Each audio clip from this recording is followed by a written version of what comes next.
Real smooth. March Madness time. You're way too hyped for this. As you can see, we got the big board. We got a March Madness special coming your way. It's going to finish up with the final two teams and our winner for the March Madness tournament. So tune in. If you don't know how to pick a bracket, we're going to walk you through it step by step from the round of the 64 to the final four to our winner. Aren't you going to tell them, though? Tell them what?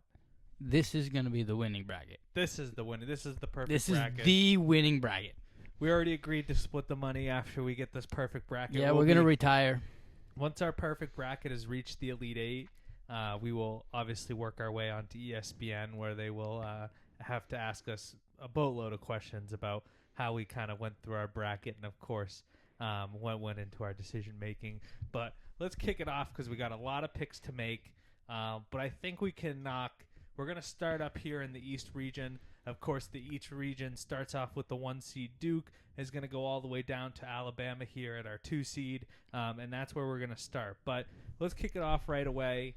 Where we going, with the boys? Very rarely do 1 seeds lose to 16 seeds. So let's cross those out. Let's cross those. Let's get rid of those. Let's take Duke, and let's put Duke through to the next round. Where'd you get these fucking markers? I don't know, the dollar store. Yeah, you can't even open it. You got to open it from the top, dude. Yeah, this is... Yeah. I don't know. Are your hands greasy or something? Yeah, man. Try a different one. Try the blue one. Dude, Do you need help? Do you need help opening? You try it. Yeah, my hand must be greasy or I'm fucking weak. Yeah, apparently, dude. So Auburn up at the top. Let's move Auburn, another 1 seed, up at the very top. Yeah. Let's move them along. And I think the other ones are going to be Houston over on my side, and your side we're looking at Florida beating Norfolk State. Where right here? Florida. You calling this Florida? And we're going to take Houston and move Houston along as well. Okay, so that takes care of our 1 seeds. As we mentioned before, very rarely we've seen a 16 seed beat a 1 seed only once in the history of the NCAA tournament. We're not going to fall into the trap. We're not going to get risky. We're going to play it safe and move our 1 seeds along, which brings us to our next matchup up here in the east side of the region. We're looking at a pretty solid matchup between an SEC school and a Big 12 school in Baylor versus Mississippi State. Now, interesting fact for people, I think not a lot of people really know this, but 9 seeds since 2018 are 16-8 against 8 seeds. So that means 2/3 of the time that a 9 seed beats an 8 seed. So in this case, we're looking at Baylor at the 9. We got Mississippi State here at the 8. You picking already? Some other notable facts. I'm not picking already. I just think that's a good fact already. But Baylor here versus Mississippi State. Points per game, Mississippi State has a slight edge. They're averaging 79.8 points per game, while Baylor's averaging 76.5. And if we're looking at opponents' points per game, Baylor has a slight edge at 69.2. 69. And God damn it, Dennis. And opponent points per game for Mississippi State is 74.2. Versus top 25 teams this year, Baylor is 3-9, while Mississippi State is 5-8. And Baylor also has a slight edge in strength of schedule, which is their BPI rank. They are 19th in the country, while Mississippi State ranks 35th. So Baylor played a slightly tougher schedule. All right, let's talk about it. I'm thinking Baylor, just because that's on me. I like their stats a little bit better. But are you pushing? It sounds like you're more a Michigan fan. Mississippi State. My bad, Mississippi State. There are 2 Michigan teams in here, so we're all over the place. I think when you're looking at the Big 12 versus the SEC, SEC was much tougher in conference play this year. You're looking at a Mississippi State team that overall really has a strong strength of schedule. But their offense is not that good. Yeah, their offense could definitely use a boost. I think their length defensively helps, but I think you can say the same thing for Baylor. I think Baylor also Yeah, but is a team that has good length as well. you don't believe Baylor is a little bit better on offense? I think Bailey's slightly better. So let's look at the KenPom rankings here, maybe help course this out a What'd little they bit. say? So Baylor offensively is the 16th best offense in the country with 120.8 offensive efficiency, and they have the 58th best defense in the country. This is out of about 340 schools. So they rank it pretty fairly good with a 99.7. Now Mississippi State here, they are 23rd offensively and 47th defensively. So slightly better defensively, but a tad bit worse. Now, if we look at net rating here as well, Baylor is slightly ahead with a 21.15 net rating, and Mississippi State is a 20.11. So I'm pretty confident in your pick there. I think Baylor. Yeah, you like it?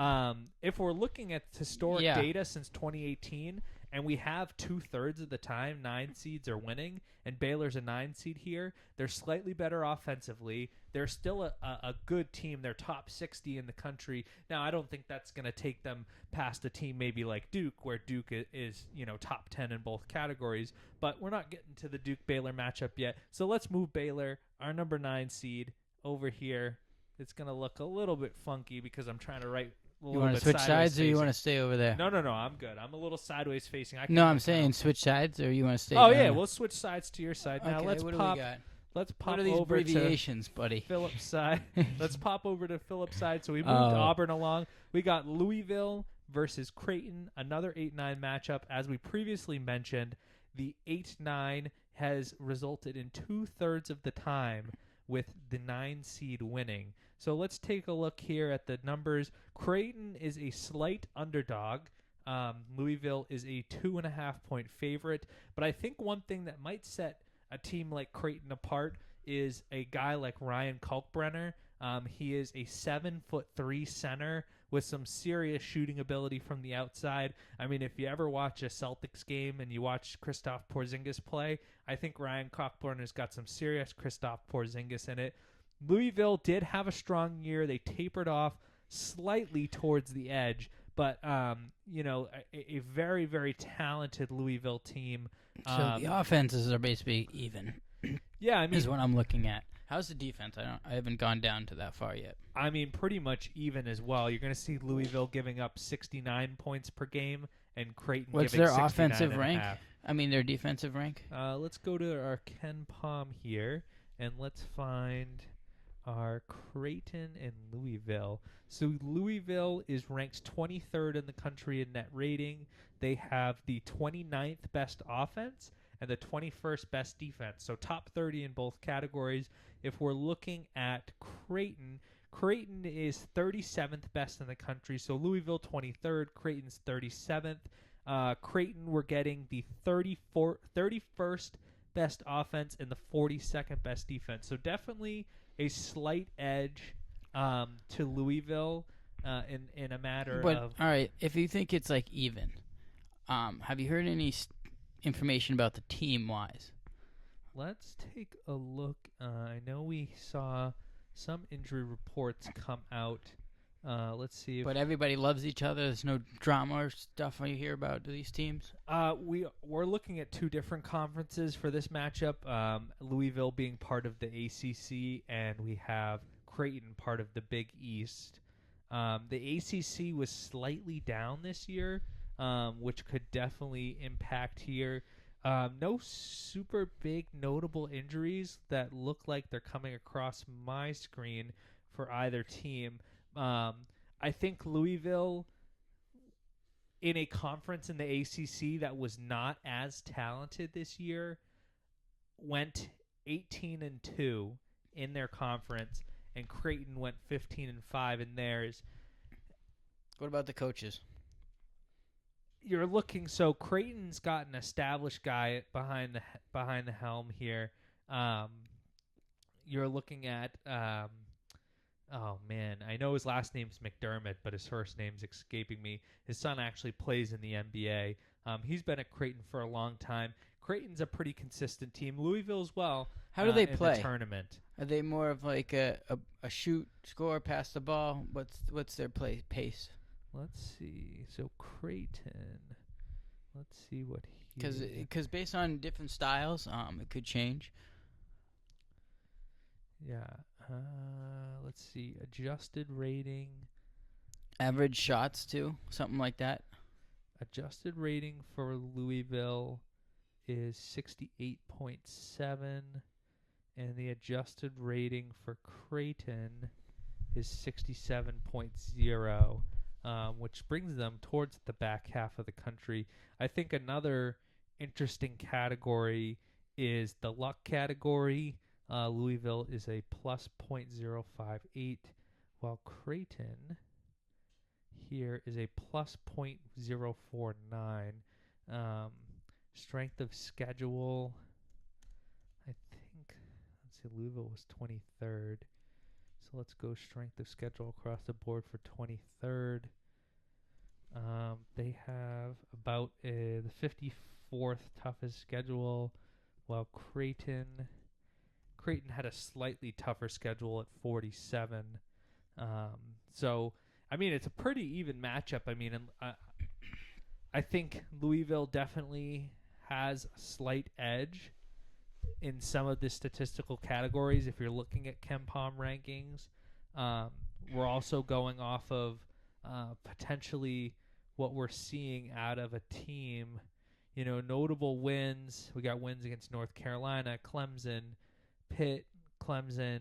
Played a close game against Duke. And Creighton here, any notable wins that really impress you? Who do you feel?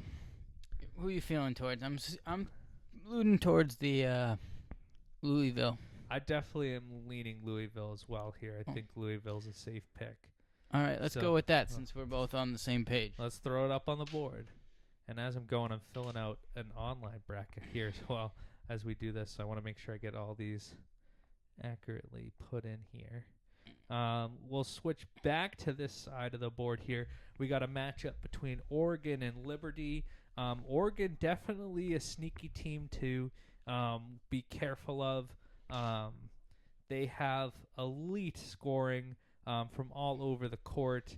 Some really talented upperclassmen players on that Oregon team. Notable wins like Alabama and Maryland and Wisconsin. Oregon is a very, very talented team. So, Oregon? Seems like it. I don't know when Oregon was a bad team. Yeah, I mean, Oregon is a strong opponent. I think one thing that really scares me about Liberty is they didn't play one top 25 team all year. So Oregon played 8 top 25 teams throughout the year. They have experience playing good teams. Yeah, and they're also the 5th seed. Yeah, they are a 5th seed. So, I mean, one important note coming from ESPN is number 5 seeds have won 64.7% of the times against 12 seed. At least one 12 seed has defeated a 5 seed in 33 of the last 39 tournaments. So it doesn't happen every year, but majority of the time there will be one 12 seed that beats a 5 seed. If we look at some of the 5-12 matchups across the board here, I think one matchup that's really going to be intriguing is this Clemson-McNeese matchup. I think McNeese with Will Wade as the head coach. I think we got to know nothing about that school. McNeese is a new school. They had a really strong year. Will Wade is a super, super talented coach who previously, I believe he was at LSU at one point. All right, don't go skip ahead. Get back up there. I'm just looking at 5-12 matchups across the board just so we can see. But it seems like we're in agreement. Oregon's moving on. Let's get them over here. Michigan, USC. We're moving. San Diego. To Michigan against University of California, San Diego. Across the board, another 5-12 matchup. I think before I even get into the numbers or anything like that, I think one thing that you really, really have to be worried about if you're a team like UC San Diego is the pick and roll matchup with the two bigs that Michigan run. It is deadly. It's why they won the Big Ten tournament. How's San Diego's team defense wise? They are a fairly decent defensive team. Fairly defense. All right, you already lost me on that statement. So I'm going with Michigan. I'm on board for Michigan as well. Just so the people know, we got Vlad Golden, and here's an interesting tidbit of information. Michigan's best player, I guess you could maybe say it's Danny Wolf if you want, but I think Michigan's best player is Vlad Golden.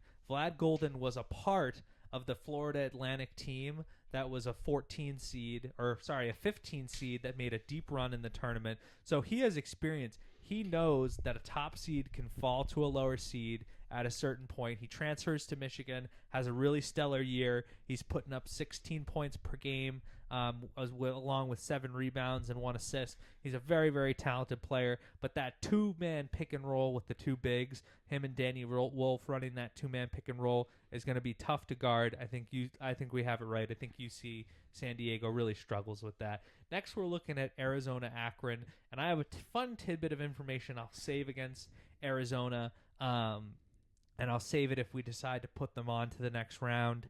But let's take a look into the numbers here. Arizona has one of my favorite players to watch in college basketball, Caleb Love. You'll remember Caleb Love. The name might sound familiar because he was a part of the UNC basketball team that made a deep run in the tournament, but the guy knows how to win. He's battled some injuries throughout his college career, but I mean, this is a team that at a certain point when Iowa State, who's a 3 seed this year, was red hot, Arizona took them to the brinks and ended up beating them. But they have other notable wins like Texas Tech, who's a 3 seed, Baylor, who we have. Moving on to the next round. Arizona has a lot of really talented players. We've seen 4 seeds win 78.8% of the time. Akron, what you're going to like about Akron is it's going to be a high-flying game. Both teams averaging over 80 points per game. So they shoot threes a lot. They're going to shoot a lot of points. Now, again, one thing I really hate is that BPI, that power index ranking for Akron. They had the 112th toughest schedule in the country, while Arizona played the 9th toughest schedule in the country. So Arizona is a 4 seed playing good basketball with a really tough schedule. They played 11 top 25 teams this year and went 6-5, a winning record against the top 25. I don't know how many of those are quad 1 wins, but we have an Akron team who's going to score a lot of points, but they haven't played a top 25 team. I think when you get into these matchups with a team like Arizona who's playing those big schools all year long, it's going to be a tough time. I don't know about you, but I'm comfortable with moving Arizona ahead in this bracket. All right. Arizona, Oregon will be... My notes seems all for Arizona anyways. I found a couple of things that were for the other team, but I still just didn't feel like the effort would have been there. Yeah, and like I said, one of my favorite players to watch in college basketball is Caleb Love for Arizona. He's super, super talented, has a ton of experience in March Madness. That's going to bode well for an Arizona team. Moving on to the next side of your Texas bracket. A&M versus Yale. Texas A&M versus I'm Yale. already saying Texas A&M because Yale sucks. I will say, the Yale Bulldogs have done it once before, so don't sleep on them to do it again. The Yale Bulldogs were a 14 seed last year and beat the 3 seed Auburn in the first round. When? In the first round last year. So how many players did they lose? Some players did leave, so exactly. you're looking at a different team. If more than 3 players left, different team. Yeah, and like I said, right, if you're going to kind of course through some notable wins for Yale throughout the year, I mean, when Yale's seen like teams that aren't inside that Ivy League conference, they really struggled. They didn't beat Purdue. They didn't beat Minnesota. They couldn't even beat a team like URI, which isn't even in the tournament. So it's a lot of tough things. One player that's going to be super exciting to watch kind of throughout this tournament is Wade Taylor for Texas A&M. I think Texas A&M moves on. I agree with you there.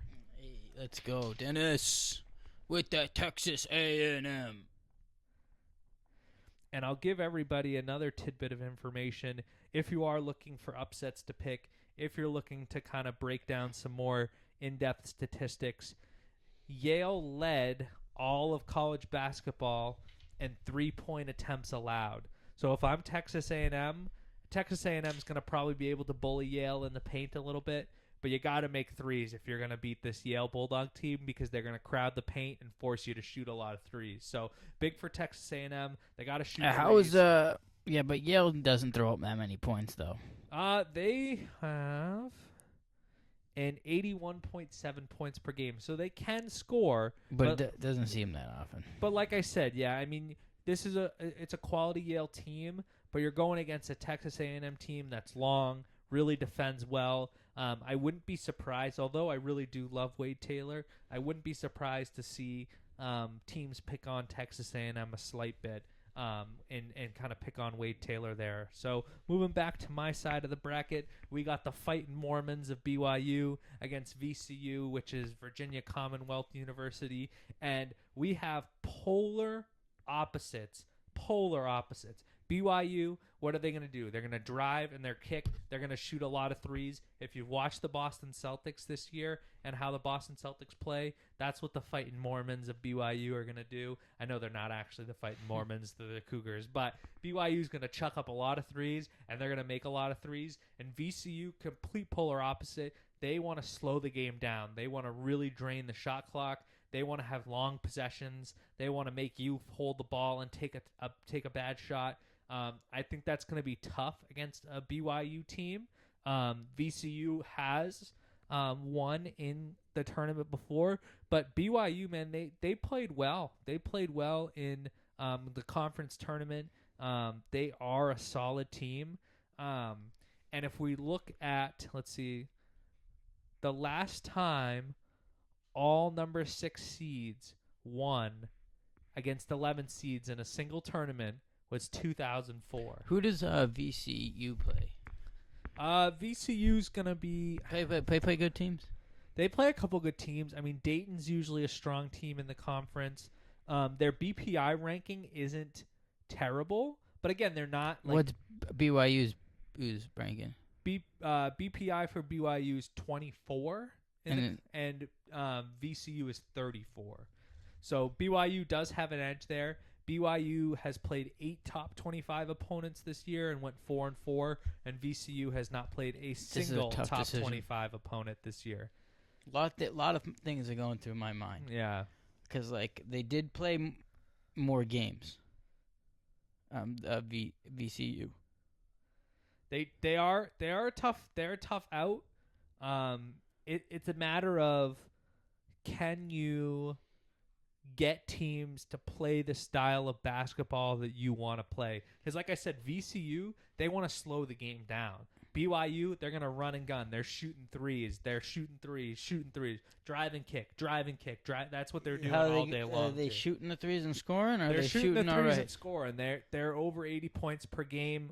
We can pop into here and take a look at their offensive efficiency for What's the deal with year. VCU's defense?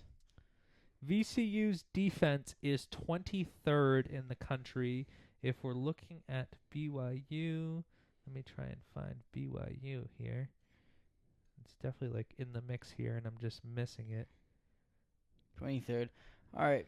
BYU has the 11th best offense in the country with a 123 offensive efficiency scoring against a 23rd ranked VCU defense. So a quality defense, but a very, very quality offense. I mean, we're talking scraping the barrel for a top 10 offense.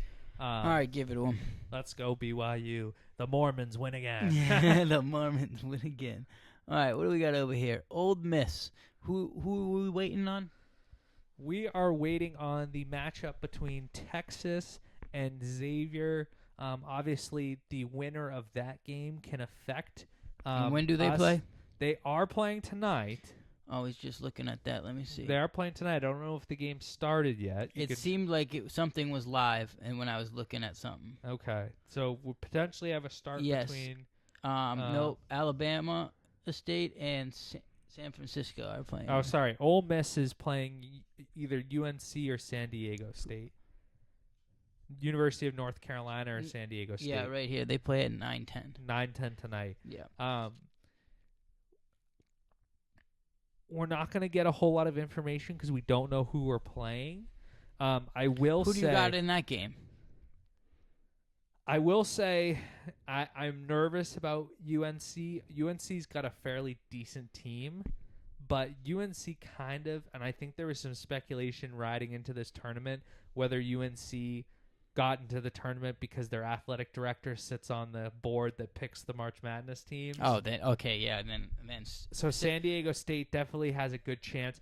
And the one thing, when San Diego State has made runs in the tournament in the past, is they got some guys that can play defense. All They right. find those defensive guys, and they really shut you down. But I think when you're looking at a team like Ole Miss, I mean, Ole Miss can. I feel very similar about Ole Miss that I do about UNC.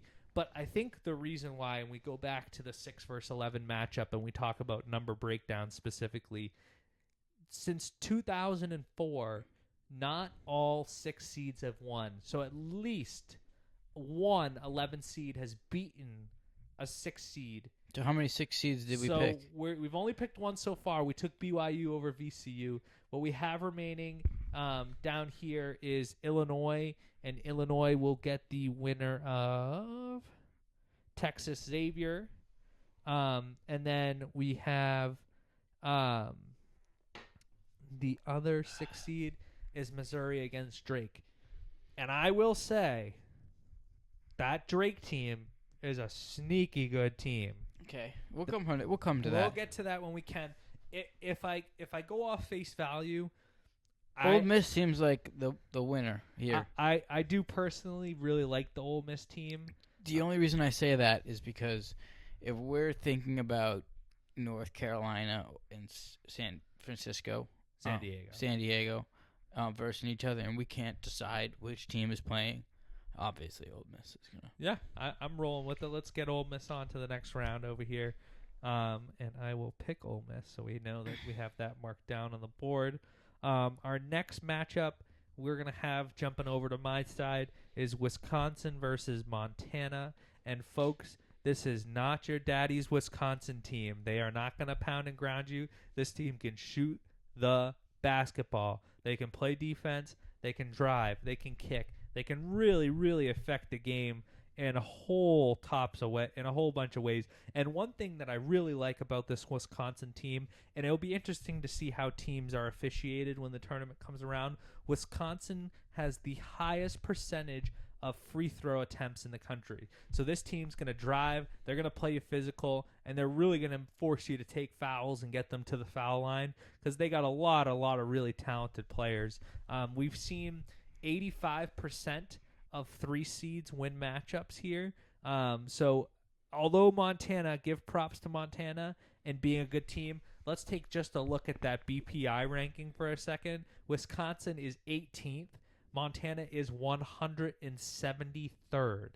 173rd. Just send it over. Let's take Wisconsin and let's pop them into the next round. I'm going to just do WIS. Right, what are we on next? My side? We're back over to you. We're Iowa State against Lipscomb.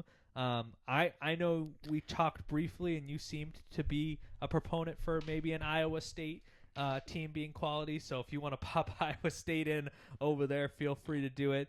A long, lengthy defensive team, uber talented, and a lot of fun to watch. And they can win basketball games in a whole bunch of ways. They can score 85 points and beat you offensively, and they can really clamp down on defense and win a 60-55 game. So let's take it over back to my side here, and St. Mary's versus Vandy. I'm gonna sound our first upset alarm of the evening. You think they're gonna win? Upset alarm. I got Vandy. I think Vandy. We've seen them all year. If we take a look just at some of these teams that played Vanderbilt this year, they really did. They really did play tough. Tennessee, who goes on to win the SEC championship, Vanderbilt beat them. The Kentucky Wildcats, who are ranked this year, Vanderbilt beat them. Texas A&M, who's a 4 seed, we put them into the next round. Vanderbilt beat them. They played Tennessee twice. They played them tough the second time.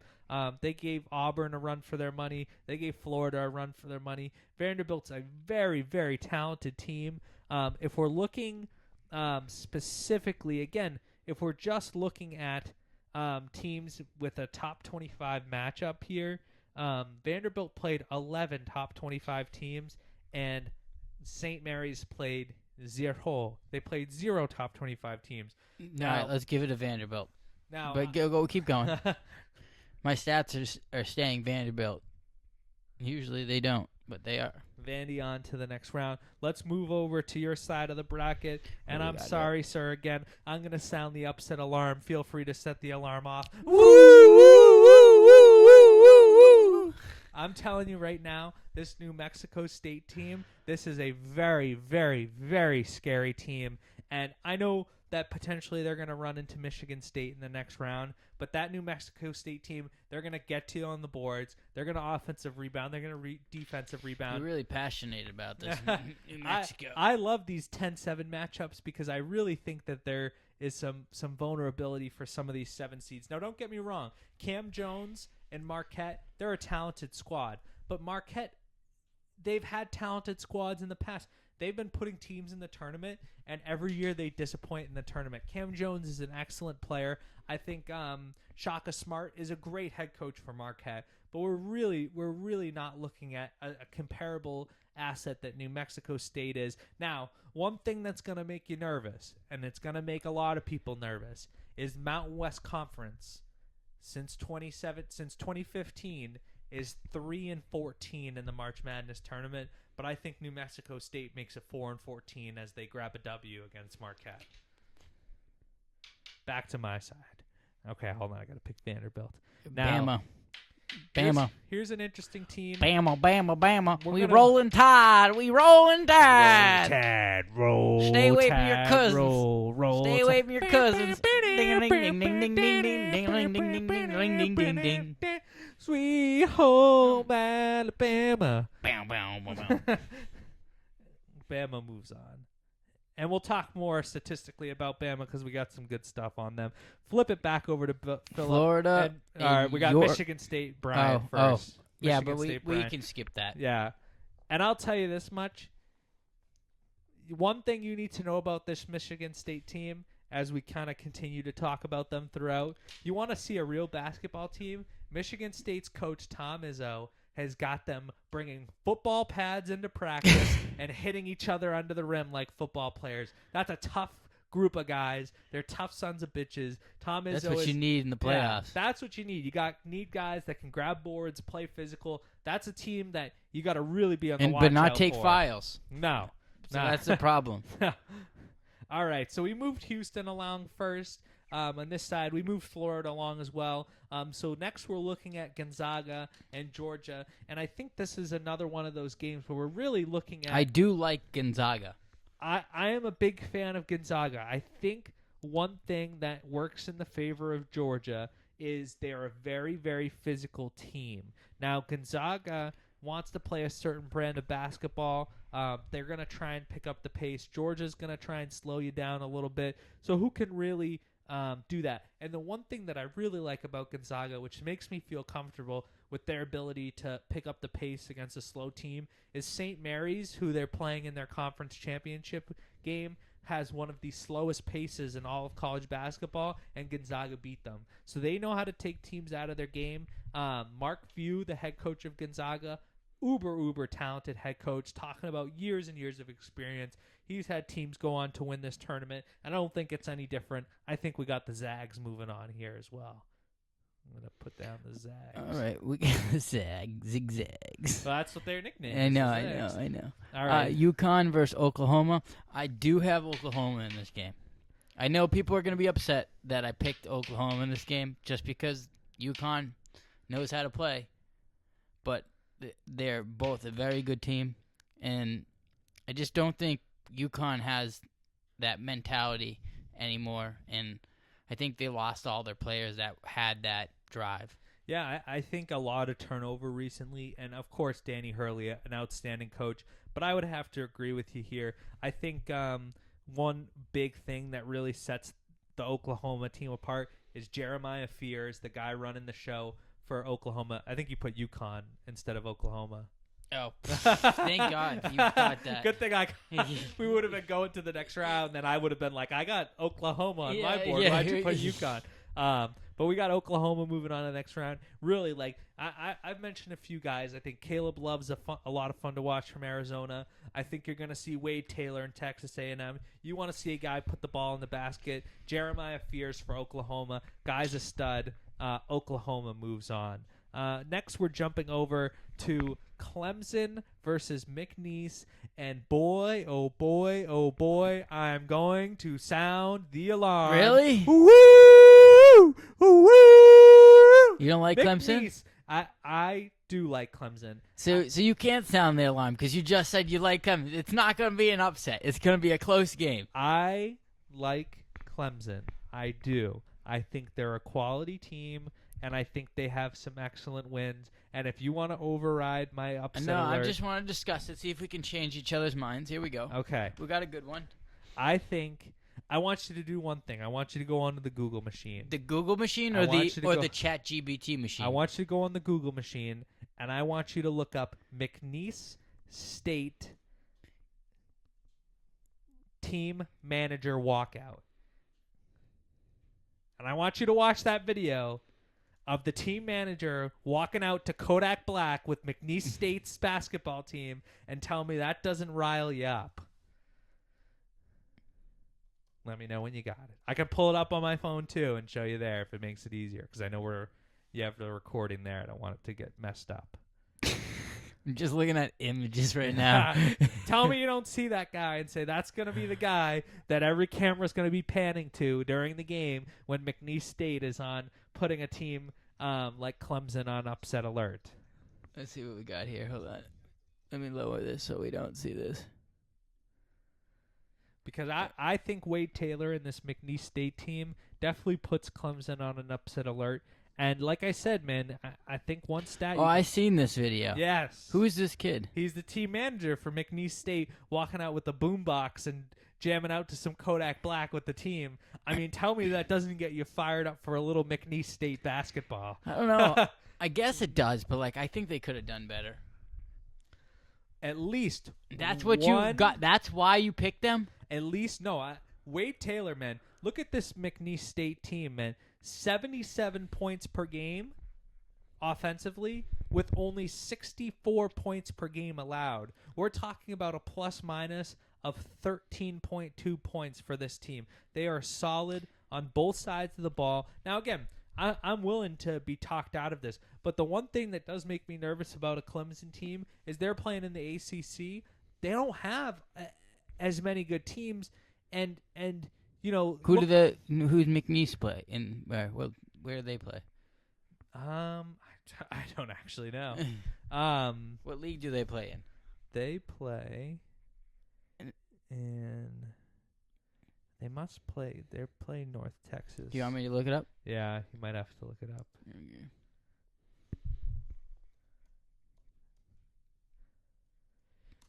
But I'm telling you, man, they played a couple SEC teams this year. They played an Alabama team, held Alabama to 72 points. That's a hard thing to do. Alabama scores a lot of points. You know, they're an over 85 point per game scoring team. And then we're also looking at a team like Mississippi State, who's in the tournament. McNeese State lost to them by 3. So, you know, they're taking SEC teams who are, you know, pretty well off in this bracket and really, really pushing them to the limit. I just think at some point there's going to be a big upset in this tournament, and maybe a lot of people are vibing with that McNeese State team, and that's a trap game, and Clemson's going to win that game. So, you know, I really can be swayed to go in a bunch of different ways here. But I'm telling you, I'm definitely not against this McNeese State team. They're a quality basketball program, and I really do enjoy, you know, the various social media postings and whatnot, which again could be definitely a trap here, with a very solid Clemson team. I mean, Clemson really does have a lot of good wins over the season, and some really talented guys balling out, but wins against Kentucky, Penn State, Pitt, Duke. Southland Conference, not a uber talented conference. I mean, again, so I'm willing to sway towards Clemson. I'm just letting you know that, and I'm letting the people know that, you know, McNeese State is not a bad basketball team. What'd you pick on your one? I think, so for my work bracket, I took Clemson, but for a personal bracket, I did pick McNeese State in a personal bracket. Yeah, your business bracket, you seem like you took more seriously. Probably. About it. So talk me into Clemson. Let's go yeah, Clemson. Let's go Clemson. Let's take the Tigers. Dabo Sweeney might be at the game. Who knows? And then now we're on Memphis and Colorado State. I don't know much about Colorado State. Memphis, I know they're a very nice team. They work the ball well. What do you got for me for Colorado State? Well, this is an interesting tidbit of information that I think can't be passed up. And the sport books, they usually know a little bit of something. This is the only 12 versus 5 matchup where the 12 seed is favored. On the sports book. What's the odds on that? So Colorado State you can get at a 1.5 point favorite right now, a minus 125. Really? And the Memphis Tigers you would be taking at a plus 1.5. And let's jump into one thing we haven't extremely touched on because we haven't had a lot to go off of yet. But if we're looking at this Memphis team here, we do have a very, very talented key player for Memphis, Tyree Hunter, who was in a walking boot following the AAC tournament. So one of the best players from Memphis, and I'm telling you, the sports books, they know something. They usually know something. And you know, when a team like Colorado State, who's a 12 seed, is favored over a 5 seed, you gotta read into that a little bit. Now, Colorado State is a quality basketball program. Now let's look a little deeper into the numbers. Memphis definitely still will have P.J. Haggerty, who's a top scorer in the country. He was averaging almost 22 points per game, and they have definitely some quality wins. But as we break into Colorado State, man, they got some really good wins as well. 2 wins over Boise State, Utah State. They played a close game against Ole Miss, and they beat Nevada as well. So really ran through that conference quite well. And like I said, you're not going to get every time these top teams beating. Now, Memphis, again, still a quality team. If we're looking at BPI ranking, we're seeing Colorado State fall slightly behind to Memphis. Memphis is 46 and Colorado State is 53. And Memphis against top 25 teams this year, 3-1. So they played 4 top 5 teams this year, and they went 3-1. You know, maybe we're a slight bit worried. And here's the other thing, right? In the last 39 tournaments, a 5 seed is lost to a 12 seed in 33 of those. So there's been 6 tournaments where a number 12 seed hasn't beaten a 5 seed. So it doesn't necessarily need to happen, but you know, the numbers consistently tell us that eventually you might have a 12 seed. We're going Colorado State? Yeah, you got me. All right. That's what you think. Let's roll with the Colorado State Rams, man. I mean, you don't agree with if you don't agree, you don't agree. But I mean, we're looking at, you know, what the odds makers are telling us, right? You know, the odds makers are basically telling us. I know about Memphis and they're a good team, but I know Colorado used to be good, and usually good teams don't go too bad. And if someone knows something in the sports book, yeah, and those injuries, like to a high quality player like a Tyrese Hunter, those hurt teams. I mean, we'll eventually touch on Kentucky. They might be on your side, yeah. But someone like Lamont Butler being injured for Kentucky is really going to affect them from making a deep run in this tournament. They're on my side, actually, now that I take that back. All right. Well, we already know the answer to this one, but give me your spiel. For Purdue versus High Point. Yeah. I will say, and let's give all the credit in the world to High Point players, but High Point has definitely won my heart with the best mean mug out of a player this year when High Point shooting guard hit a big 3 in a game, and he walked over with the meanest of the mugs, the meanest of the baddest of the mugs. But I think we already know that Purdue team. And I think one important note as we eventually kind of work through the rest of these, I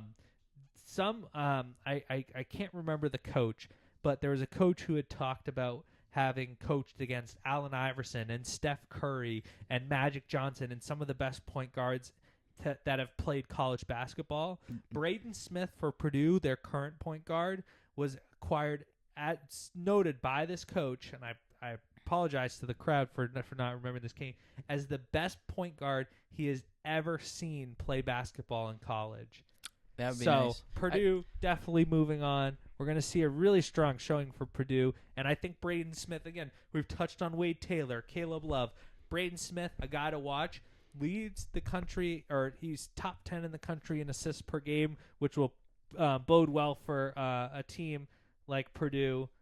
They move on. I'm liking Maryland over Grand Canyon. Grand Canyon University, and I'll take you back a few years ago when Grand Canyon made its first March Madness tournament, and one thing you gotta really love about Grand Canyon is their fans show up. They're a raucous group. They're a rowdy bunch. Don't be shy when you see Maryland, but those Terps, man, they got a good ball club. Maryland Terps gets up there. Oh, Terps. The Terps move on for sure. That's a high quality. They did lose to Michigan in the Big Ten championship game, but like I said, Michigan's a high quality team. So no sweat there. But Maryland moves on. Now let's jump over to a matchup here. We have Illinois, and they're going to take on the winner of Texas Xavier. Now on this side, I ended up accidentally writing North Carolina San Diego State, so I messed that up. So it's going to be Texas against Xavier over here.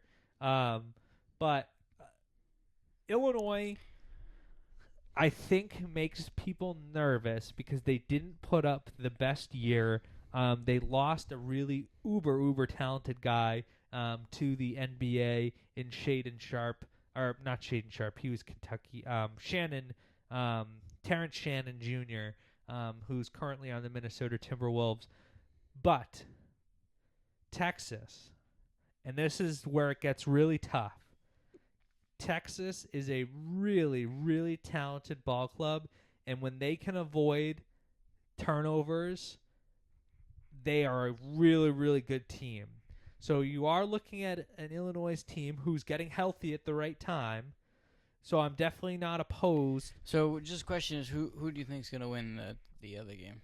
I think Texas. So I think Texas. then if Texas is going to win, I will say Texas is going to win versus Illinois. And you think you're good with the 11 seed over the 6 with Texas moving on. Yeah. Now, the tough part is we don't know if Texas is going to win. But so how does that work? Does our bracket automatically loses? No. Well, so if we click on Texas Xavier, it doesn't matter who wins the Texas Xavier game. It's just whoever wins that game would have to beat Illinois. So if Xavier ends up beating Texas, they would have to beat Illinois, but our bracket wouldn't be busted. So we're not specifically picking Texas, but I'm projecting Texas to beat Xavier. Okay. And I think this is a team who played really well in the SEC tournament and might be having a little momentum. And that's the key part about these 11 matchups and why you're going to see 11 seeds beat 6 seeds at times is you come off of playing a game. So you're coming off a win. So Texas would, let's say Texas beats Xavier. Illinois is sitting there cold for a week. They haven't played a game in the week, while Texas is just coming off of a highly emotional win. That could really bode well for a Texas team. We got the 11 seed moving on. Texas, horns up. Texas moves on. All right. So we got Texas moving on over there. Missouri versus Drake.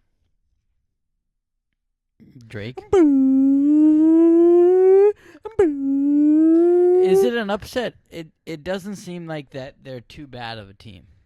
Drake finished with a record of 30-3, so they lost 3 games all year. They are a good team. All right, put it up. We could fall. Well, it's on your side, but we could fall into the trap where I think a lot of people might pick Drake. But that does. This is only the first round, so we cannot pick Drake the next round.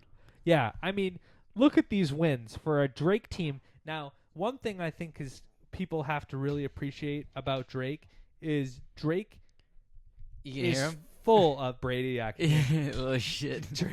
Drake is full of Division II players. They are loaded with Division II players that are really talented. And the computer's still good, right? Yeah. Okay. I know you've been checking stats and stuff. So I know. I'm about to bring this dog in here. He won't stop. He's gonna go bananas. Petro probably did it to mess with you. Probably trapped him up here, so that Brady's just stuck up here with us. While you do that, you can take a pause and take some water.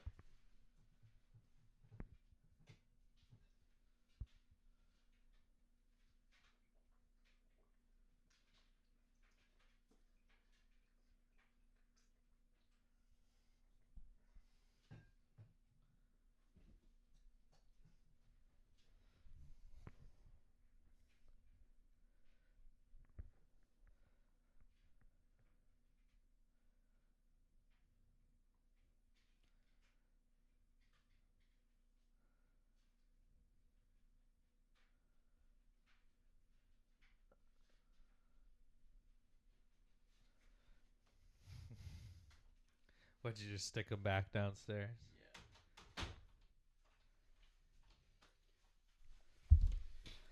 Brady going crazy. He's excited for March as much as everyone else is. I know. He was barking at his toy bin. But, I mean, right, Drake, let's hit it, man. Beat the University of Miami. They beat FAU. They beat Vandy. They beat Kansas State. They've beaten some quality opponents on here. So, I mean, a lot to love with this Drake team. They play together. A lot of these guys transferred into Drake with their current coach. So you're going to see a lot of good basketball out of them. I think a fairly easy now. As I mentioned, Lamont Butler out for Kentucky is going to come back to bite them later in this tournament and might even... I don't think it's enough. Make me sound the alarm at some point. But there's not a whole lot to love with this Troy team to make me feel confident that they're beating a team like Kentucky. And we don't have Calipari there anymore. Kentucky's downfall was when John Calipari was with Kentucky. Man, they couldn't get by the first round because Calipari just didn't know how to recruit the right guys and bring in the transfer guys. So let's move Kentucky. And we could get rid of this other one because no way Texas Tech is losing. No, Texas Tech is a... So we'll go back right over to you. We'll get rid of these real quick. All right. Boom. Boom. All right. Jumping down to UCLA, Utah State. Maybe a little bit of more of an interesting debate here. Now, I think that's going to be a close game. Definitely going to be a close game. I think the one thing I really like about Utah State is how they shoot the three ball. But again, notable wins for UCLA. They beat Arizona. They've beaten Gonzaga. They've beaten the 2-seed Michigan State. They've had tight games against Purdue and Wisconsin. I mean... So the effort's there. They're a good team. They did have a tough loss to knock them out of the Big Ten tournament, which might push some teams back a little bit. But I'm liking UCLA. I'm a UCLA guy. I'm a fan of UCLA. I'm not like an actual fan of UCLA, but I really do think that Utah State's going to be a popular pick here, and I think people are going to fall into the trap where... Were you going to fall into that trap? We're not going to fall into that trap because I think we take UCLA instead of Utah State. Okay, I think that's what I like. I think Utah State's going to be a popular pick because people are going to see that they shoot a lot of threes. But what happens when the threes aren't falling? What happens when the threes aren't going in? That's when UCLA gets to run out and transition and use their transition offense. And a BPI ranking of 27 versus Utah State with a 44, I think UCLA jumps on to the next round. Okay, next time we got Kentucky and Arkansas. Kansas, Arkansas. Oh, my bad. That's okay. We got Kansas, Arkansas. Now, to set the conspiracies of all conspiracies, Arkansas's head coach, John Calipari, and St. John's head coach, Rick Pitino, the godfather, Rick Pitino for St. John's, both started their career at Providence. If Arkansas and St. John's both win, they would go into round 2 playing each other back at Providence. John Calipari where he started, and Rick Pitino, St. John's. Just a conspiracy theory thrown out there. I think, again, people might fall into the trap. Let's fall in the trap. Have we fallen into this trap yet? We haven't necessarily fallen into the trap yet. Kansas... Do you like falling in this trap or no? I'm not against falling in the trap because Kansas at times but it's a trap. makes me nervous. Well, I think people are going to jump Kansas makes you nervous? That says enough, dude. Kansas makes me nervous because, one, not a lot of depth. They rely on their starting five to make a lot of plays. And just at times, and Bill Self, man, Bill Self's a great coach. But I think with Kansas, you're running into people like, Hunter Dickinson has struggled at certain points. He really has. Are you struggling to open the markers again? No, I got it. So let's move on with Arkansas into the next round. If we fall into the trap, we fall into the trap. But what do you mean? This is the winning bracket. yeah. And so let's go and just move on to your side. You don't even have to cap your marker. Let's keep it going. Let's move the St. John Johnnies, the 2 seed past Omaha over there. And let's create. You got Cal Calipari and Rick Pitino of the St. John Johnnies meeting back again in Providence. Conspiracy theory confirmed. Tennessee Wolford, not even a debate. Tennessee just off an SEC championship. One of my favorite players. I know I said that about Caleb Williams. Yeah, trade that over. Zakai Ziegler with Tennessee is a really talented player. He's not going to make it to the NBA just because of size and whatnot. But Pritchard's in the NBA, and he's doing wonderful. Zakai Ziegler's smaller than Pritchard, which may not bode well. But there's been smaller players. But Zakai Ziegler is a really good team. Now, it's getting serious because I got to move up in my chair to actually really write the team names here instead of doing my little scribbly writing. That's basically what I've been doing. That's okay. But let's move back up to your side of the bracket, right. And let's take a look here at Auburn versus Louisville. And for me, it's really a no contest. When Auburn is playing its best basketball, Janiah Broome is the best player in the country outside of Cooper Flagg. You're really struggling with the markers. They're not that hard to open. These fucking things. Just leave it uncapped. Nah. Just leave it uncapped. I think Auburn's a clear shot pick for me. Real pure size in the paint. And you don't even have to just talk about Janiah Broome. Cartwright there. They really have depth at that forward position. So for me, undoubtedly Auburn moving on. Let's jump up to my side of the bracket here. Now, we do have the concern that Duke potentially would be playing without Cooper Flagg, the second best player in the country, in my opinion, behind Janiah Broome. So are we concerned enough? Now, sprained ankle, he's going to have about a week and a half to heal. Sprain, that's fine. In hockey, that's nothing. That's nothing. So I don't know about basketball. I know there's little dainty flowers. He's super talented. He's young. His body's going to heal quick. One interesting storyline when we're looking at some steroids in there, you'll be fine. Yeah, just a quick little cortisone shot, and he's good to go. That's not steroids, but yeah. Yeah, well, it's, just a secondary thing you could potentially do. I'm liking Duke here. I think a lot of people are going to like Duke. I think an interesting storyline is former Duke point guard Jeremy Roach is the starting point guard for Baylor now, so has some experience playing against maybe some of these guys on Duke. But we're talking about Ian Bunga and Colin Knippel for Duke, just a lot of really young, talented guys that could potentially take them deep into this tournament. Which we'll go with Duke. I like it. I like the number 1 seeds going up to the Final Four, at least, or Final Now, six, let's jump over to Michigan versus Texas A&M, and really, in my opinion, one of the tougher matchups to pick. Me personally, like I said before, what you're getting with Michigan and you're not getting with a lot of other teams, and it's unlike we've ever seen in basketball. Michigan running that 2-man, big man pick and roll. They've had times in the season where they've looked a little iffy, but we're really looking at a team here pretty much even. Both teams are 7-5, top 25 in the conference. I think Michigan got it with the big guys. Yeah, I would agree with that. We got Vlad Golden and Danny Wolf moving those guys on to the next round. Let's take the 5 seed Michigan here. I will jump them into the next round just so we have that here.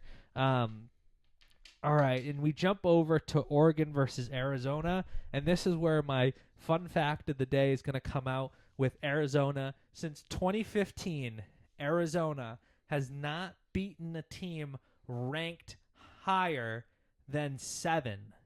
Since 2015, Arizona has not beaten a team ranked higher than 7. So any seeds 1 through 7 have not been beaten by Arizona since 2015. I know we have Caleb Love, but that Oregon team, man, they're sneaky good. They're deep. They can play fast. They can slow you down. They can play defense. I think people are going to jump on Arizona, but I think one key thing is outside of Caleb Love, if Caleb Love doesn't play a good game. I like Oregon because they're a variety of depth. Oh, yeah, man. They got scoring all over the place. Exactly. So they shouldn't have a problem of like relying on some person because then they're going to capitalize on their shooter, which in the NBA you can't really do that, but in college it's very easy. Oh, yeah. And, you know, like I said, man, ducks quack on. Quack, quack, quack. Quack, quack, quack. Quack, quack, quack, quack, quack. You can't say ducks on because like that just reminds me of the Mighty Ducks. The Flying V. All right, jump over to your side now. We got Oregon moving on here. Who you got here? Because I don't have Old Miss in here. Old Miss is only one thing in the tournament. That's what I got in the whole tournament. Yeah, I mean, Ole Miss struggled a little bit. They are a dangerous team. They can be a dangerous team. I know you personally like Iowa State. I think Iowa State Cyclones roll on here. I'm personally a fan of the length on defense. And I think we can even jump on. I know I sounded the alarm for the New Mexico State upset, but I think it's a short-lived upset on your side. I think Michigan State is going to roll past New Mexico State Lobos. So I think we're good to move on with that group there. Now let's jump back over here. We got the Fighting Mormons, and we got Wisconsin. Now, I will say, if we're going to pick a team to make a sneaky run in the tournament, I am not against picking BYU. They shoot the ball at a high clip. They shoot a lot of threes. Now, the one thing that concerns me and why I think Wisconsin might be a good pick here is BYU defensively is not as strong, and Wisconsin can put the ball in the bucket. So I'm personally in favor of going Wisconsin. You convinced me. Yeah, I'm personally in favor of going Wisconsin. But, you know, like I said, folks, this isn't your father's Wisconsin team. They're not back down to the basket. They can score. They can do a little shake and shimmy and give you the little bit of shake and shimmy here. Wisconsin moving on. What the heck was that? That's a shake and shimmy? A little shake and shimmy. A little shake and shimmy from Wisconsin over here. Let's jump back over to your side of the bracket. All right, what do we got You know here? I feel extremely confident about this Florida ball club. When me and Dennis were talking about this earlier today, Dennis calls me up today and he's like, "Yeah, I think Florida's gonna win." And out of nowhere, I don't know why, but he's slowly starting to convince me, but I'm not there yet. Yeah. I really like this Florida Gators team. I mean, give the crowd a little Florida Gator chomp here. I think the Gators roll on past the Sooners. Okay, why? All right, and let's jump over to my side of the bracket now. We have Houston and Gonzaga. Personally, for me, Houston, a much more improved offensive team.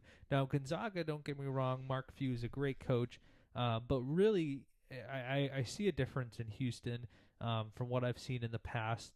When number 1 seeds have played number 8 seeds, we've seen number 1 seeds win 78% of the time, which bodes well for a Houston team here. But I think the stat that takes it over the top is Houston with the best opponent point per game this year, only allowing 58 points per game for opponents this year, which is really, really crucial for a Houston team. And if we look at their BPI this year, we're looking at Houston with the second best BPI in the entire country, and they were 19-1 in conference this year. I'll let you pick this one. Yeah, so for me, it's going to be Houston moving on. I did skip over Vandy, Bama, so I'll jump back up to that one. I'd pick Bama. Roll Tide. Roll Tide, roll. Roll Tide. Roll All Tide. right. So let's jump in. We got Houston selected over here, and let me go back up to Alabama. Against Vandy. Okay, now we're coming over to me, and we are looking at Colorado State versus Maryland. I think, although we sounded the alarm for Colorado State, I think their magic run in March ends pretty quickly here against a very talented Terps team. If we look at 4th seeds against 12 seeds, since 2014, We've seen number 4 seeds win 12 out of 13 times when playing each other. So a lot of talented number 4 seeds, and a great run for Colorado State to make it past one round. But the Terps are a high-quality ball club. I think here, too, a fairly easy pick for me. If you have any pushback, let me know. I was a little bit iffy about Clemson beating McNeese State, so I have a hard time convincing myself that Clemson's going to beat Purdue. No, Purdue's going on. And I think we have the Boilermakers rolling through. One of the worst mascots Drake in college. versus Texas State. Texas Tech. Texas Tech, not bad. There's so many Texases and Michigans and various things to pick over here. Texas Tech seems the winner in that one.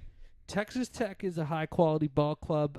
Again, I think I would agree with you here. I think the Drake magic ends early. Texas Tech, I think a team that really doesn't get enough poke over there. And while we're on your side of the bracket, let's take a look over there and see the St. John Johnnies against Arkansas, the Godfather Rick Pitino. If you've ever watched St. John's play basketball this year, there's a reason why they're a number 2 seed.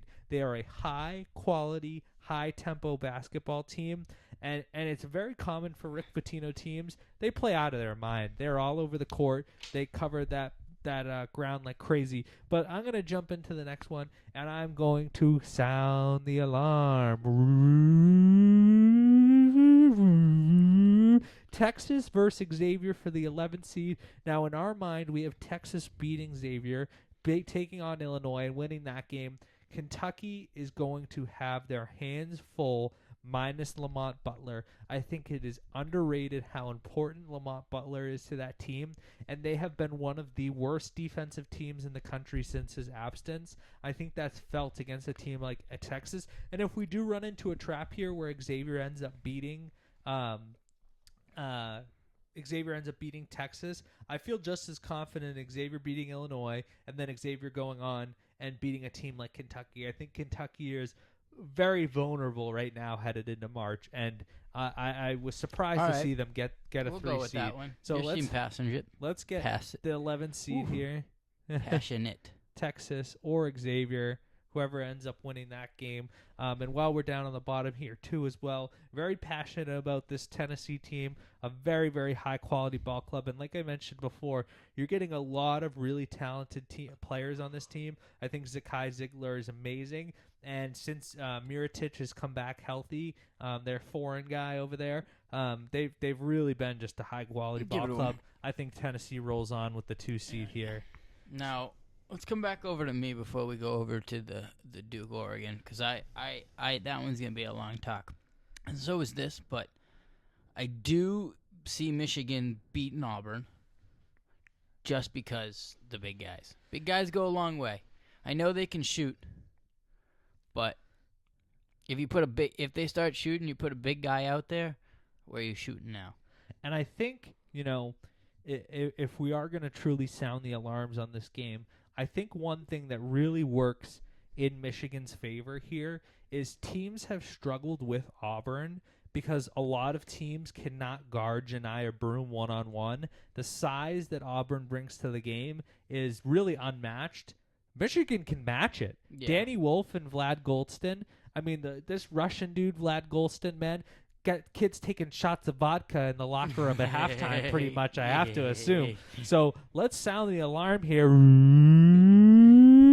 Because we got the Michigan Wolverines rolling past Auburn. I know that's going to surprise a lot of folks and make them question what we're doing. And if we're... Just remember, this is the winning bracket. Yeah, sometimes you got to think a little out of the box, and I personally here, let's stay up where you're over there with the Iowa State Michigan State game.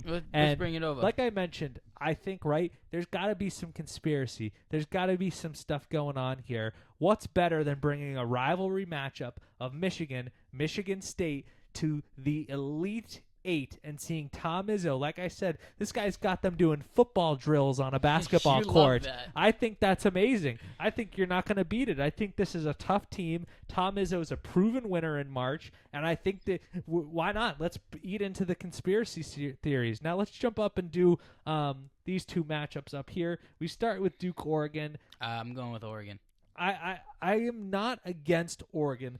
The thing that concerns me is if Duke, like we're gonna say Duke plays here at 16, they win. Let's say Cooper Flag doesn't play. They play Baylor. Cooper Flag may be on limited minutes. Now we have a fully healthy Cooper Flag. We got Colin Knippel. We got Ian Bunga. I'm gonna push back here. I think Duke is probably taking this matchup. Now, I know Oregon's a deep team, and I know they're a quality team, but let's jump into a little bit of preview here. Now, we have Duke with Cooper Flag and Colin Knippel, two very talented freshmen, and Duke battled through a not so great, but if we see, number 1 seeds when playing number 5 seeds are 43 and 11. 79% of the time, 1 seeds are winning.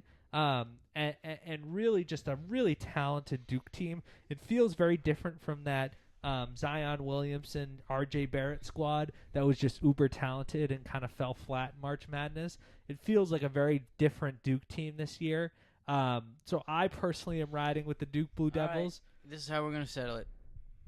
Put your mic down. Okay. Best 2 out of 3. Hold on. All right, put your bets in now. Rock, paper, scissors, shoot. Yes. Oh, 1. Rock, paper, scissors, shoot. Fuck. Oh, rock, paper, scissors, shoot. Oh, rock, paper, scissors, shoot. Ah! Frick! The Duke Blue Devils go on.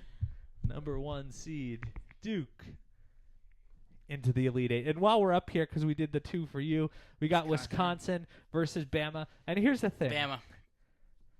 I think we might have to have another little rock, paper, scissors fight. You like the Wisconsin? You don't like Bama, I know that. I like Bama offensively, but they really, really concern me defensively. And I will budge to you a little bit. I'm okay moving Alabama here. But I'll say this to people out there picking their brackets that maybe just be like, all right, let's buy into Bama too. Don't sleep on this Wisconsin team. I think at times, and the reason I'm going to cave is there is at times we've seen Wisconsin fall flat. Bama's offense is always on. They're a high-scoring team. They're high-flying out there. But we've seen Wisconsin fall flat. But, man, when Wisconsin's on, that's a ball club. So be really cautious of this 2-3 matchup, but I am willing to concede there. Let's jump back over to you. We got Florida, Maryland. For me, it's not really a contest. I'm personally a big Florida guy. I'll give it one. I think the Terps fall flat here. And I just don't think they have the energy. Yeah, Florida, man, they're a deep ball club. And let's bring it down. Since Walter Clayton Jr. has come back healthy for this Gator team, the guy is just a walking 20-point-per-game scorer. And Phillips ready to move St. John's on. I would totally agree with that. The fighting Rick Pitino's move on to the next round. Let's jump back up here or over to my side of the bracket. We have Houston, Purdue. We have Xavier to Texas. And I'm going to jump on this, and I'm going to agree with you, man. I'm going to even just go ahead and really not even listen to what you say. I'm going to put Purdue. I said Purdue. And I'm going to say Texas falls short here. Tennessee, really high-quality ball club. Tennessee's going to move on in my eyes. Hey, guess what? Yeah. You're the only 10 I see. All right, so now we've narrowed down to our Elite Eight. Too long.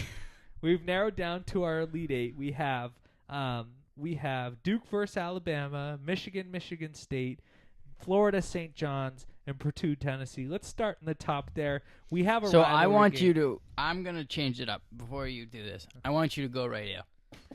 Because I really want to see your answer for here. The St. John's Florida State matchup. Because I know you love St. John's, but you think Florida's gonna win. Here's my thing.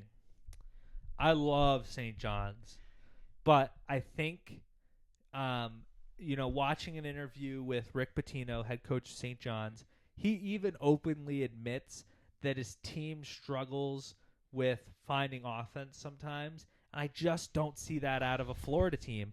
I think this Florida team prevails. I think the Florida Chomp's a little bit too strong. I think one of the most underrated players in the tournament who's really going to make a name for themselves is Walter Clayton from Florida. Now, if we look at the breakdown for 1 versus 2, it's a pretty even split, but number 1 seeds beat number 2 seeds 55% of the time. So it is close. But number 1 seeds So are we're sticking 38 with and Florida? 30. So I think Florida moves on All right, here. we're gonna bump over here. We're gonna change it up. Jump over to Duke, Alabama. Personally, for me, It's Duke. it's a Duke party. Do you not think Alabama can win? I think Alabama can win, but the numbers speak to my concerns about Alabama's defense. Now let's jump to Ken Palm rankings really quick and take a look at this Alabama team. Now this Alabama team, one of the best offenses in the country.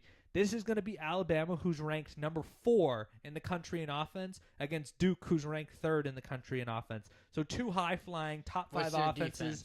But this is where it separates. Duke has the 4th best defense in the country, where Alabama jumps all the way back to 32nd best defense. So what the difference maker for me is Duke really just having a much better defensively sound team. They have length. And they really have. I mean, Mark Sears, another guy to watch. Mark Sears for this Bama team. But Duke just full of just great talent. Are we jumping down here first? For me, it's a no contest. I think Tennessee is a pretty big lock here for me. Like I said the whole time, Sakai Ziegler. I do like Purdue, but I think. But if Purdue got this far, you don't think they're already pushing in? I think That's why I think of teams. The one thing that's gonna hurt Purdue is Purdue's going to have to play a really physical Houston team in the round before, and I think they might come up a little bit banged up. Tennessee, man, they're deep. They can score in the paint. They can shoot from outside, and they have one of the smartest point guards in the country in Zakai Ziegler, a really talented team. Here's one that's really good toss-up here, Michigan State, Michigan. I don't know if you have any initial thoughts on who you like. We're really looking at 2 teams here. We're looking at Michigan State, who's very well-rounded, and we're looking at Michigan, very reliant on their 2 big men. All right, we've been talking a lot about the big men, and I noticed that not a lot of teams have big men. Yep. And I don't think they're used to having big men. So I think, and they're not big. They're big, but they're not fucking Shaquille O'Neal shit. So they can go out a little if they need to. So I'm not too afraid about that. So I do think Michigan is going to win, and Michigan State's going to be lacking. I'm going to say we might have to rock, paper, scissors for this one. You like Michigan State? I'm a big Michigan State fan.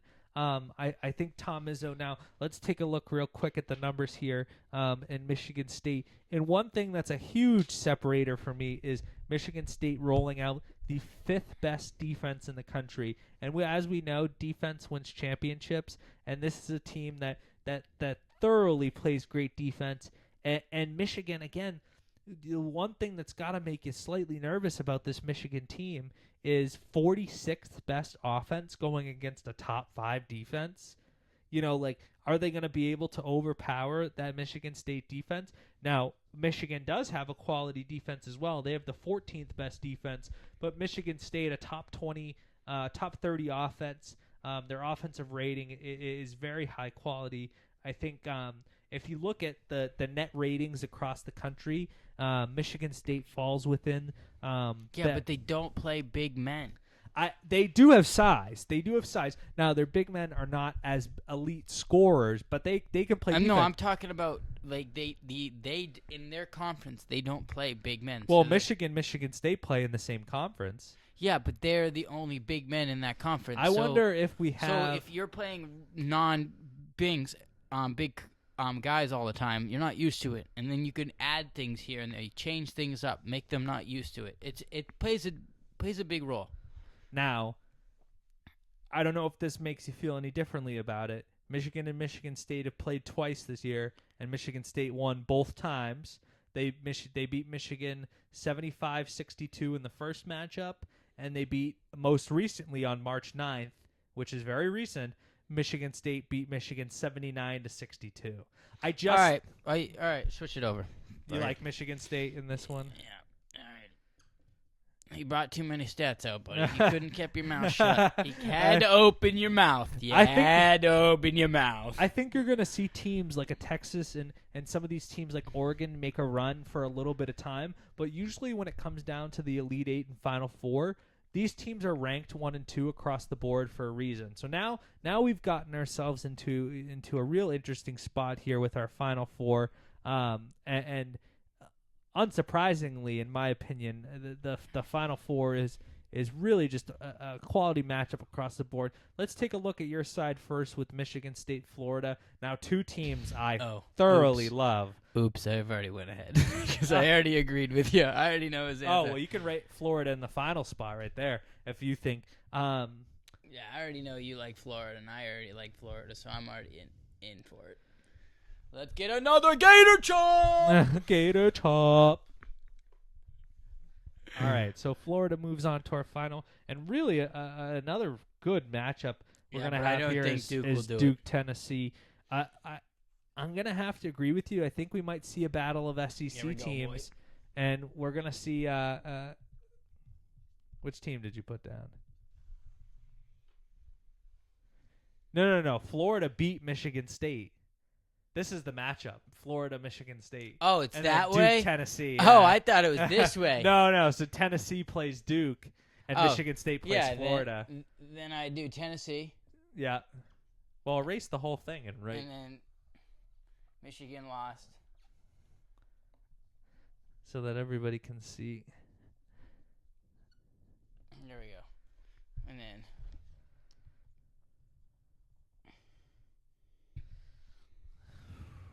It's a good matchup. It's a tough one. We're looking, I mentioned him a couple times. We got Walter Clayton, and one guy for Tennessee that isn't really talked about just due to Miritich and Zakai Ziegler's play. But Chaz Lanier, really a talented scorer for that Vols team. So they played each other. Each time, both of them won against each other. Both of them were blowouts. One had an injury. Yeah. Which was Florida for the game they lost. So I'm leaning towards Florida. So it seems like Dennis is too. I think I'm probably a Florida guy here as well. And I will click the final button here. Look at that. Look at our freaking beautiful work here, boy.